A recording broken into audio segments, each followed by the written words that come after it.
भारतीय डाक कर्मचारी संघ के जमशेदपुर इकाई के वार्षिक अधिवेशन का आयोजन रविवार को बिष्टुपुर डाकघर परिसर में संपन्न हुआ, जहां कई ज्वलंत मुद्दों पर चर्चा की गई। मुख्य अतिथि के तौर पर यहां जमशेदपुर पूर्वी के विधायक सरयू राय मौजूद रहे। संघ के नई कमेटी की घोषणा को लेकर भी यहां चर्चा की गई। वैसे यहां केंद्र सरकार द्वारा किए जा रहे निजीकरण का विरोध भी किया गया। मुख्य अतिथि विधायक सरयू राय ने कहा कि केंद्र सरकार की कुछ नीतियों के कारण वर्तमान समय में मजदूरों और कर्मचारियों के समक्ष समस्या उत्पन्न हो रही है। ऐसे में सरकार को ये सोचना होगा कि इस समस्या को कैसे दूर किया जाए।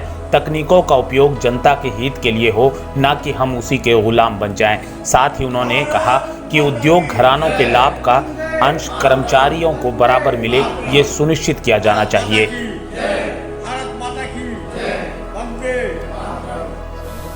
उनका इस प्रमंडल का ये सम्मेलन था।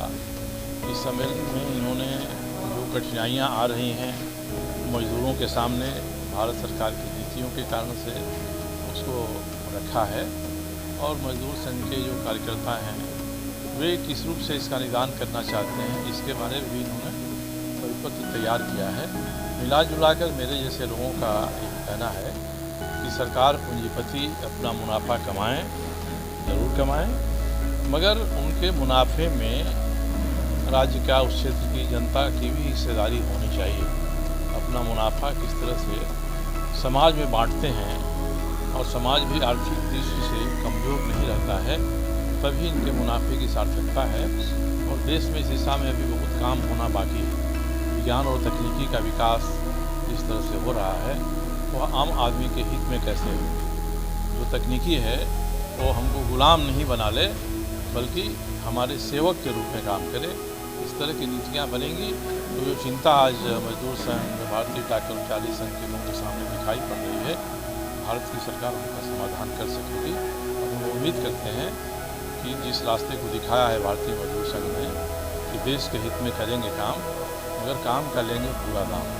ऐसा नहीं है कि हमारी मांगें पूरी हो चाहे जो मजबूरी हो, ये नारा वो लगाते रहे हैं। तो ये संगठन इस तरह की बात नहीं करता है। भारतीय विचारों का संगठन है, मगर इस संगठन का उद्देश्य यह भी है कि इसके जो कर्मचारी हैं, सरकारी कर्मचारी हैं, वे निजीकरण से प्रताड़ित न हों। सरकार उन पर अंकुश रखे, निजी क्षेत्र के विकास की एक सीमा निर्धारित करे और निजी क्षेत्र के मुनाफे में लोग हिस्सेदारी की नीति निर्धारित करे। और ये जो आवाज़ उठी है, ये आवाज़ मुझे लगता है दिल्ली तक जाएगी, और आज नहीं तो कल भारत की सरकार अपनी नीतियों को जनहित में परिवर्तित करेगी, बदलेगी, ताकि आम जनता सशक्त हो, तभी भारत सशक्त होगा।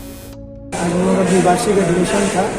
इस अधिवेशन में सरकार की नीतियों पर उनके द्वारा जो मजदूरों का हित में काम किया जा रहा है उस पर चर्चा हुआ और नए कार्यकारिणी का चयन किया गया।